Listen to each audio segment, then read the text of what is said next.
hope you all are doing great. It's me, Nikki, here to share with you 5 things that you need to declutter from your home immediately. So let's jump right in.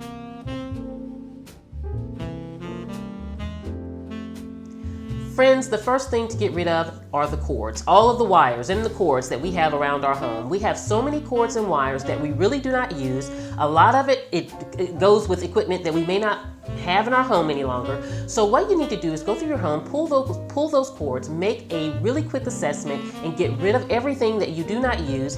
And you have to think of it like this. Typically, the cord needs to stay with the item. That's how you keep it organized. You keep the cord with the item. If you have cords that you don't use with the item, it's more of an attachment base, then you can keep them in an organized system. I like using kind of kitchen drawer organizers to organize cords, not only at work, but at home. So this is a great way to organize your cords. And for those things that you have when you're decluttering and you have these cords that in your mind it's telling you don't get rid of it for some reason, you may not know quite what it goes to, but you know you should not get rid of it right now, which it should be minimal, then have a crazy cord bag. And that's what I have. It's a small bag that has those little pieces that I know I need to hold on to for some reason, but they're all in one place. That way, if an event comes up to where you have a piece of equipment and you're like, okay, it's missing a piece, you can go to that one location, your crazy bag, and then find it. Now, instead of having some cords in this drawer and some cords in that drawer and not knowing where to get what you need. So get rid of those cords.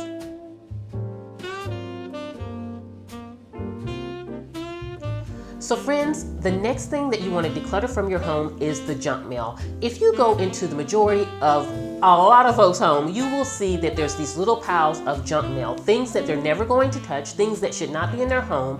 I like to treat junk mail like they're not welcome in my home. So when you check your mail, when you bring it in the house and you're holding it, the objective is for it to go from your hand to the recycling, to the trash can, but nowhere on your furniture or in your home. Because when you do that, it starts moving in. And when it starts moving in heavy, it then overwhelms you and it just brings so much clutter in your space. But by eliminating all of those advertisements, all of the mail that you don't use, go paperless with your bills. Don't have them send you bills or send you statements. Go paperless to cut down on the clutter of paper. But I do encourage you with junk mail and all of your mail to have a shredder really close by so that as you come in at the day and you have your mail, don't sit it down. Train yourself to go ahead and go straight to the shredder, straight to recycling, and get rid of it immediately.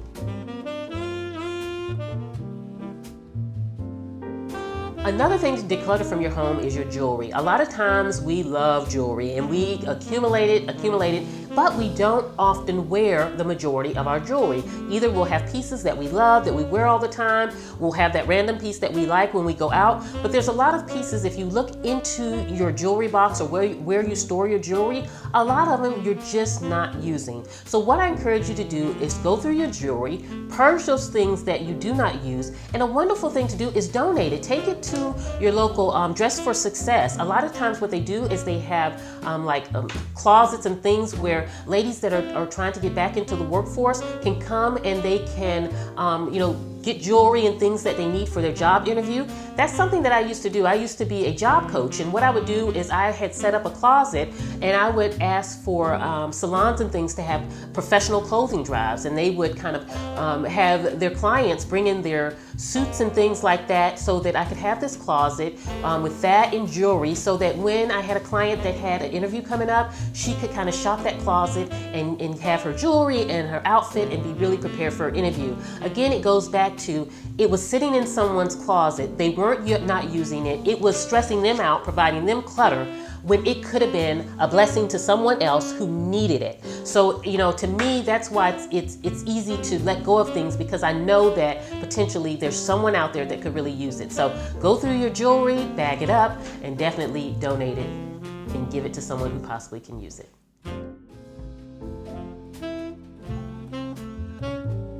And now that we talked about jewelry, the next thing you need to get out of that home is those clothes. And I tell you, that can be another tough one, like the paper, because, over time we have this shirt that, we don't wear it, but we do like it, and we may wear it one day, but most likely you're not. So really going through your closet, purge out all those things that you have not worn in the last year. Go ahead and get rid of it, because if you have not worn it, in that cycle of seasons, then you most likely are not going to wear it. So again, go through, purge down those things that number one don't fit, that you have not worn, and keep your closet pared down. You all know I love keeping my closet to one to where I have my clothes for the entire year. I don't put season by season in my closet, and I'll link my closet organization video below if you want more details on how I organize my closet. But that's key for me, is keeping that closet purged down. And when you keep that closet purged down, it really declutters your home because you do not have an overabundance of clothes.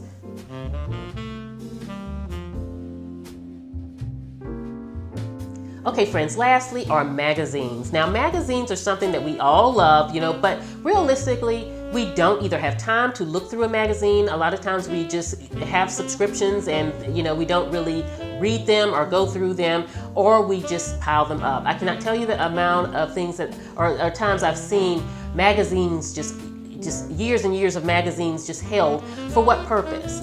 And it's just providing stress and clutter in the home. So what I like to do is I like to, for any magazines that I'm subscribed to, give myself a limited space to house them. And I use this inbox here, and what I do is, or magazine holder rather, and this one magazine holder is where I can store all of my magazines. I cannot have magazines go past this point. So when I get a new subscription comes in, I can put it here, and when I get to it, if I get to it, I'm good to go. But I know this little space in my home is only allotted for magazines.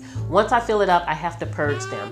Another tip is with your magazines, a lot of times the reason why you may not get rid of a magazine is you're telling yourself, oh, there's that recipe in there, or there's that piece of that article I want to read or something. Well, what I like to do is take a picture of what it is specifically in that magazine with my phone that I'm wanting, so that I'm storing it on my phone, which is not providing me clutter. That's a whole nother different topic. But I don't have to hold on to an entire magazine for one recipe. So definitely that's a great tip to kind of downsize your magazines. And again, when you are finished or you have your magazine rack full, purge those magazines. So friends, I hope you have found these tips helpful. These are the 5 things that you can do today to start decluttering your home. Go in your home, pick those 5 things and get rid of them to start the process. If you have any questions, let me know. Definitely leave me a comment below. I'd love to hear from you. And if you're new to my channel, I would love for you to subscribe. I love sharing everything from home organization, home decor, cooking, DIYs, all of it. So I would love to have you as a part of the family. Have a beautiful day, my friends. I will see you at the next video. And this is Nikki saying goodbye.